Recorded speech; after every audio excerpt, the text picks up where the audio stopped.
कैसे हैं आप? उम्मीद करती हूँ आप बढ़िया और एकदम मज़े में होंगे। तो चलिए बच्चों, आज हम एक ऐसा अध्याय पढ़ने वाले हैं जिसमें बताया गया है कि बुरी संगति का परिणाम क्या होता है। तो शुरू करें अपना अध्याय। हमारे अध्याय का नाम है संगति। तो बच्चों, पाठ को शुरू करने से पहले उसके बारे में संक्षिप्त जानकारी ले लेते हैं।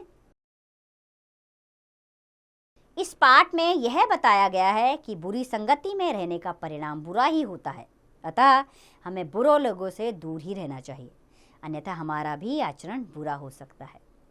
आइए पाठ में आने वाले कठिन शब्द जानें। वे शब्द हैं व्यस्त, रौनक, दयालु, विषैला, सुरक्षित, फुफकारना, दुर्गंध, संगति और माध्यम। आइए अपने पाठ को शुरू करते हैं और पाठ में हम इन कठिन शब्दों को पढ़ेंगे और उनके अर्थ भी समझेंगे। सरिता, नानी जी आज हमें कोई अच्छी सी कहानी सुनाओ। अर्पित, व्यस्त होने के कारण, व्यस्त यानी कि बिजी होने के कारण, व्यस्त होने के कारण मम्मी तो हमें कहानियां सुनाती नहीं, आज तो हम आपसे कहानी सुनकर ही रहेंगे।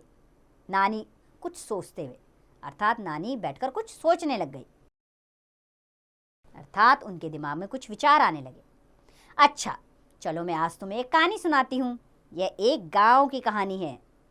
सरिता और अर्पित नानी के पास सरक जाते हैं, अर्थात नानी के पास आ जाते हैं। नानी, एक गांव था रामपुर, उसमें एक कुआं था।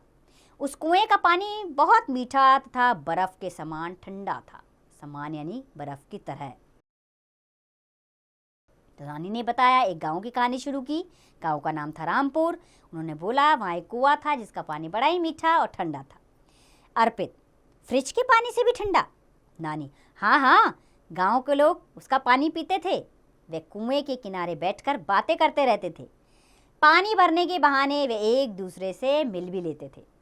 गांव की लड़कियां गीत गाती आती थी और पानी भरकर चली जाती थी।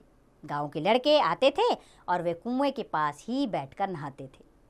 कुआं क्या था? गांव की रौनक थी। रौनक यानी कि चहल पहल की जगह।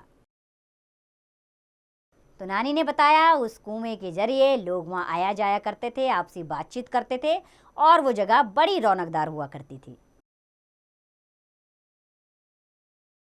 सरिता, क्या आजकल भी कुएं होते हैं गाँव में? नानी, हाँ, आजकल भी कुछ गाँवों में कुएं होते हैं, थोड़ा रुककर। अर्थात उन्होंने अपनी बात को थोड़ा विराम दिया। हाँ, तो कुएं पर बहुत रौनक रहती थी। कुआं भी बहुत खुश था, वह सबके काम तो आता था। जानते हो एक दिन क्या हुआ? सरिता और अर्पिता एक साथ। क्या हुआ नानी? एक साथ यानी दोनों ने इकट्ठे होके बोला। नानी, एक दिन एक बहुत बड़ा सांप कुएं के किनारे आकर कुएं से कहने लगा, हे भाई कुएं, मैं बाहर बहुत भटकता रहता हूँ। भटकता यानी कि इधर उधर घूमता रहता हूँ, तुम मुझे अपने भीतर रहने दो। कुआं बहुत दयालु था, उसे सांप पर दया आ गई। उसने सांप को अपने भीतर रहने दिया। अर्पित, सांप तो बहुत विषैला होता है ना? विषैला यानी कि उसके अंदर बहुत जहर होता है। नानी, हाँ, सांप बहुत विषैला होता है, परंतु भोले भाले कुएं को इसका पता ना था। सांप को रहने के लिए अच्छा और सुरक्षित स्थान मिल गया। लोग कुएं पर पानी भरने आते तो वह जोर जोर से फुफकारता। फुफकारता यानी कि फन उठाकर हिलाता था। फुफकारना यानी कि सांप की आवाज। सभी भय से भाग जाते। धीरे धीरे लोगों ने कुएं पर आना और पानी भरना बंद कर दिया। सरिता, गांव वालों द्वारा सांप को कुएं से बाहर निकाल देना चाहिए था। नानी, कुएं से सांप को निकालना बहुत कठिन होता है। कठिन यानी कि मुश्किल। लोगों ने सांप से छुटकारा पाने के लिए उसे पत्थर मार मार कर मार दिया। उन्होंने मरे हुए सांप को कुएं से बाहर निकालकर फेंक दिया। अर्पित, नानी, क्या लोगों ने फिर से कुएं का पानी पीना शुरू कर दिया? नानी, ठंडी सांस भरकर, यानी कि थोड़ा सा आराम से बोले। नहीं, विषैले सांप का विष पानी में मिल गया होगा। यह सोचकर सभी ने कुएं से पानी भरना बंद कर दिया। धीरे धीरे कुएं का पानी खराब हो गया और उसमें से दुर्गंध आने लगी। दुर्गंध अर्थात बदबू आने लगी। सरिता, गांव वाले अब पानी कहाँ से लाते थे? नानी, उन्होंने नया कुआं खुदवाया, वे वहाँ से पानी लाने लगे। अच्छा, अब तुम दोनों ये बताओ कि इतना अच्छा कुआं खराब कैसे हो गया? अर्पित, नानी, उसमें सांप जो रहने लगा था। नानी, सरिता, तुम बताओ, क्या कुआं खराब था? सरिता, नहीं नानी। नानी, सांप के आ जाने से अच्छा भला कुआं उजड़ गया। अब तुम दोनों एक बात का ध्यान से सुनो, एक बात को, और समझो। बुरे लोगों की संगति में, संगति यानी उनसे मित्रता करना,